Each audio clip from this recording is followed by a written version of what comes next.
السلام عليكم ورحمة الله وبركاته، اللهم صل وسلم وبارك على سيدنا محمد وعلى آله وصحبه أجمعين. ازيكم يا حبايبي؟ عاملين ايه؟ يا رب دايما تكونوا بخير وفي أحسن حال. شكرا لكم، شكرا لتعليقاتكم ليا وشكرا لدعمكم ليا، ربنا يبارك له في عمركم يا رب. أحسن أخوات في الدنيا كلها. شايفين الجمال، شايفين الحلاوة، الأكلات الشتوية، الأكلات الرباني، حاجة كده اللي بتطلع لوحدها، ما احنا ما بنزرعهاش ولا أي حاجة. ده الجعضيد أو الجلوين زي ما انتوا بتقولوا عليه. وكمان معايا خبيزة ومعايا حميد، أحلى أكل كده ما شاء الله، حاجة رباني، حاجة بتطلع لوحدها كده من السنة للسنة. زي ما انتم شايفين كده معايا حميد ومعايا خبيزة. واللي انتوا شفتوه في الأول ده الجلوين أو الجعديد. ده الحميد اللي هو ورقته طويلة، ودي الخبيزة. بسم الله ما شاء الله، 3 أكلات حاجة كده زي العسل. يعني التلاتة ما شاء الله أحلى من بعض. زي ما أنا باقول لكم كده، الحاجات ديّة كده، الأكلات دي ربّاني، مش إحنا اللي بنزرعها ولا أي حاجة، بتطلع من السنة للسنة، وأكل زي العسل، وحاجة كده كلّها فوايد، حاجة كده ما شاء الله زي الفل. وفوايدها كده ما شاء الله، فوايدها كتيرة، حاجة كده من عند ربنا.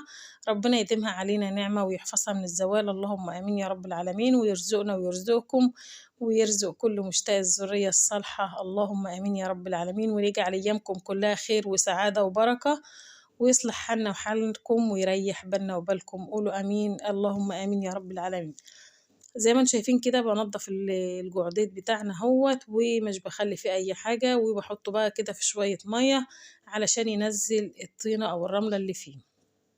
الحاجات دي بقى كده بشوية عيش كده ناشفين، ولو ما عندكيش عيش ناشف نشفيه كده على البوتاجاز أو في فرن البوتاجاز، وتاكلي أحلى أكلة. بصراحة طعمها بيبقى زي العسل. نضّفت كده الجلوين بتاعنا أو الجعديد بتاعنا، وأحطه بقى في شوية مَيّة كده، وأسيبه لمّا ينزّل الطينة والرملة والحاجات اللي فيه، وأكمّل بقى بقية تنضيف الخضار اللي معايا. الحميد ده زي ما أنتم شايفين بورقة طويلة، وبانضّفه كده، وهاخد بقى الصينية بتاعتي دي وأقعد كده على الأرض علشان ده بياخد وقت كتير في التنضيف. ومعايا ما شاء الله كمية حلوة، نشوفها بقى مع بعض هنعمل فيها إيه، وإن شاء الله تطلع معايا الأكلتين الحلوين اللي أنتم شفتوهم في أول الفيديو بطريقة حلوة وبطريقة سهلة وبطريقة بسيطة. دي الخبيزة بتاعتنا زي ما أنتم شايفين بعد ما نضفتها أهوّة، وكمان ده الحميد ما شاء الله وألوانهم، شايفين اللون الحلو والجميل ده، ربنا يديمها علينا نعمة يا رب. هاغسل بقى الخبيزة كويس كده، وأي خضار معايا في الشتا أو في غير الشتا لازم إن إحنا نغسله كويس، علشان طبعًا ينزّل الرملة أو الطينة أو أي حاجة فيه. زي ما أنتم شايفين كده تحت المَيّة كده، واغسلها كويس وباحرّكها يمين وشمال علشان خاطر بيبقى بين الورقة وبعضها رملة، أي حاجة تنزل معايا في المَيّة. ومش باحُط عليها مَيّة كتير علشان خاطر إيه، ما بتاخدش سِوَى كتير ولا أي حاجة، يا دوب بس كده غلوتين 2 وبتكون استوت. أحُط عليها بس كوبايتين زي ما أنتم شايفين كده من المَيّة، وأغطّي عليها بقى وأحطها على البوتاجاز وأسيبها كده مع نَفْسها غلوتين 2، 3 كده، هتلاقيها استوت معاكِ وبقت زي الفل. ما شاء الله على الحاجات ديّة، بتخلّي ريحة البيت يعني ريحة الخير بصراحة، يعني ريحتها بتبقى ريحة الخير كده، يعني ما شاء الله عليها. أحُط بقى الحُميض بتاعنا كده برضه كمان، وأسيبه شوية في المَيّة على ما أشوف الخبيزة بتاعتنا عملت إيه، يكون نزّل الحاجات اللي فيه علشان أنضّفه هو كمان وأحُطّه على النار. الخبيزة ما شاء الله أهيّة استوت معايا، شايفين بسم الله ما شاء الله. ما باقول لكم هي بتاخد يا دوبك غلوتين 2 كده، وبعد كده بتلاقيها استوت وبقت زي الفل. هاغطّيها بس كده دقيقة واحدة كمان علشان خاطر تشرب المَيّة اللي معايا ديّة وتكون استوت السِوَى النهائي. زي ما أنتم شايفين كده، يبقى كده خلاص هاطفي عليها وهاركنها على جنب. وادي الحميض بتاعنا غسلته وحطيته في حلة، هو طالع كده من الحلة ما تقلقيش منه، رَك بس ما يغلي معايا بالمنظر اللي أنتم شفتوه ده، نزل تاني في قعر الحلة بقوا شوية صغيّرين، لإن البخار والمَيّة بيدبّلوا الورقة فبتنزل تاني معاكِ في الحلة زي ما أنتم شايفين كده. الورقة اللي هي لسه خضرا ديّة اللي ما كانتش طايلة المَيّة السخنة، فهنقلّبها كده عشان كلّه يستوي مع بعضه، وكلّه يبقى زي العسل إن شاء الله. بسم الله ما شاء الله، يعني أكلات كده أكلات الشتا، دي أكلات الشتا يا جماعة. الخبيزة بتاعتنا بردت أهيّة، هاخدها بقى كده أضربها في الخلاط، أسيبها لمّا تبرد شوية كمان وأضربها في الخلاط بتاعنا. وآدي الحميض بتاعنا ما شاء الله استوى هو كمان أهوّة، باسيبهم لمّا بيبردوا، بعد ما بيبردوا باضربهم في الخلاط.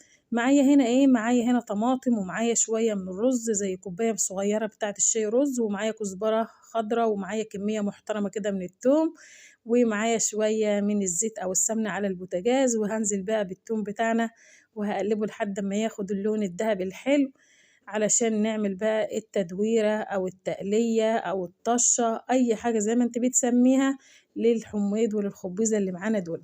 انا هعمل الكمية كلها على بعضها، وبعد كده هقسمها في حلتين، واحط لده شوية ولده شوية.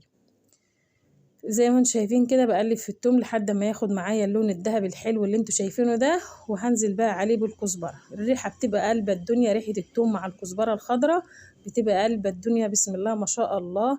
احلى الاكلات في فصل الشتاء، احلى اكلات الشتاء. هقلب كده لحد ما الكزبرة بتاعتي تحمر معايا، وتلاقيها بتخروش في ايدك كده، تعرفي كده ان الكزبرة بتاعتك احمرت. ما شاء الله بتبقى ريحتها قلبة الدنيا، بسم الله ما شاء الله. شايفين كده الكزبرة بتاعتي ابتدت ان هي تحمر معايا وبتخروش كده في ايديا، يبقى كده تمام. انا مش محتاجة اكتر من كده، الكمية كانت كبيرة، شايفين بقت شوية صغيرين ازاي لما دبلت واحمرت معايا.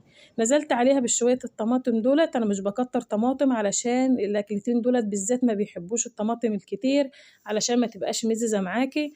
بتحط بقى التوابل، اي توابل عندك. بصراحة انا ما بحطلوش الا مكعب مرقة، معلقة كمون ناشفة، معلقة كزبرة ناشفة، وشوية من الفلفل الاسود، وكده زي الفل. شايفين بقى كده انا قسمت الطماطم بتاعتي بعد ما اتسبكت، قسمتها في حلتين، حبة للحلة دي وحبة للحلة التانية.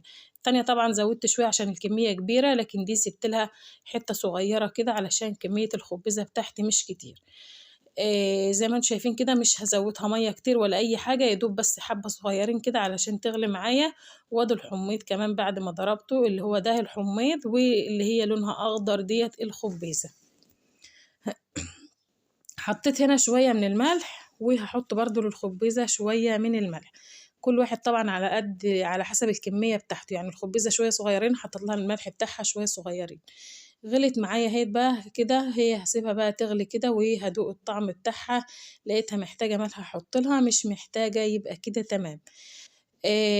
الرز بقى اللي انا غسلاه مش بحطه للخبيزة، الرز انا بحطه للحميط بتاعنا. لما بيغلي بحط له بقى الرز بتاعه، هنشوفوه مع بعض هنعمل فيه ايه. كده الخبيزة ما شاء الله تمام، وحطيت لها شوية ملح كمان، ولقيت كده الملح بتاعها مظبوط، يبقى كده زي الفل. معايا الحميط بتاعي بقى غلي اهوت، هحط له رق ما يغلي معاكي بتحط الرز. لما الحميط بيغلي معاكي بتحط الرز بتاعك بقى، علشان خاطر يبقى زي ما انت شايفة بالطريقة دي. اللهم صل على النبي. تنزلي بالرز، ما تحطيش الرز إلا لما الحموض يغلي معاكي، وبعد كده بتنزلي بالرز وبتقلبي. طول ما انت حطيت الرز بقى بتقلبي، لكن قبل ما تحطي الرز ما بتقلبيش.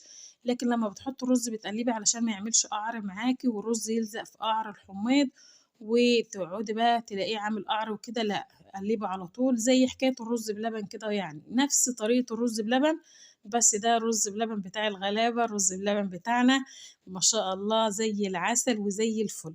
طول ما الرز ما بتحط الرز بتقلبي، شايفين ما شاء الله الجمال. وكل ما الرز بيستوي كل ما الحميض بيتخن معاك وبيتقل، وبيبقى طعمه زي العسل. بسم الله ما شاء الله، احلى اكل في الدنيا. كده شايفين بقى بقلب اهوت، وكل لما الرز بيستوي كل لما كمية الحميض معاكي بتتقل وبتبقى جميلة وزي العسل. شايفين بسم الله ما شاء الله الرز بتاعنا الحباية استوت، يبقى كده تمام، مش محتاجة بقى ان انا اخليه يستوي اكتر من كده، زي الفل ما شاء الله. يا دوب بس كده هندوقه ونشوفه محتاج ملح ولا مش محتاج، ونظبط الدنيا. وكده بقى ان شاء الله بقى زي الفل. شايفين ما شاء الله بيبقى ازاي، زيه زي الرز بلبن بالظبط، نفس طريقة تسوية الرز بلبن. لما بتلاقي الحباية استوت معاكي بتطفي النار بقى، ومش محتاجة أي حاجة.